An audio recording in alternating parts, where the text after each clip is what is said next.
ഒരുപാട് നാളായി ഒരു വീഡിയോസൊക്കെ ചെയ്തിട്ട് ഫേസ് യോഗ ട്രെയിൻ ചെയ്യാൻ തുടങ്ങി. അതിൻ്റെയൊക്കെ തിരക്കിലായിരുന്നു. ഫേസ് യോഗ ക്ലാസ്സൊക്കെ കഴിയാറായി. കുട്ടികൾ സ്കൂളിൽ നിന്നും വരാറുമായി. അവർക്ക് ഇനി എന്തെങ്കിലും ഉണ്ടാക്കണം. കുട്ടികൾ പറയുന്ന അവർക്ക് പാൻ കേക്ക് ഇഷ്ടമാണെന്ന് എപ്പോഴും പറയാറുണ്ട്. അപ്പോൾ ഞാൻ വിചാരിച്ചു ഇത് പാൻ കേക്ക് ഉണ്ടാക്കിയാലോ എന്ന്. മുട്ട, ബട്ടർ, പാല് ഇതെല്ലാം റൂം ടെമ്പറേച്ചറിലായിരിക്കണം. നന്നായി മിക്സ് ചെയ്ത ശേഷം അതിലേക്ക് പഞ്ചസാര, ബട്ടറിൽ ഉപ്പുള്ളതുകൊണ്ട് വീണ്ടും ഉപ്പ് ചേർക്കുന്നില്ല, അല്ലെങ്കിൽ ഒരു 1/4 ടീസ്പൂൺ ചേർക്കാം. മൈദ, ബേക്കിംഗ് പൗഡർ ഇതെല്ലാം മിക്സ് ചെയ്യുക.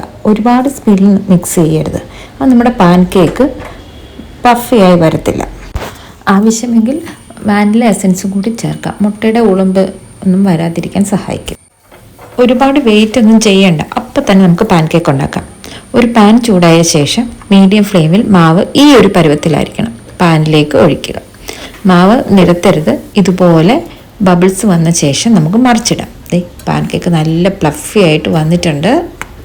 ഇഷ്ടമുള്ള ഫ്രൂട്ട്സോ ഹണിയോ ചോക്ലേറ്റ് സിറപ്പോ ഒക്കെ വെച്ച് നമുക്ക് ഗാർണിഷ് ചെയ്യാം. ഞാനിവിടെ റോബസ്റ്റ പഴവും ഹണിയും ആണ് എടുത്തിരിക്കുന്നത്. ഇതവർക്കൊരു സർപ്രൈസ് ആയിരിക്കും കുട്ടികൾക്ക്. ഇനി അവർ വരാൻ ഒരു 10 മിനിറ്റോളം ഉണ്ട്. ഞാൻ ആ ഒരു സമയം ബുക്കൊക്കെ വായിച്ച് അവർക്ക് വേണ്ടിയിട്ട് വെയിറ്റ് ചെയ്തിരുന്നു.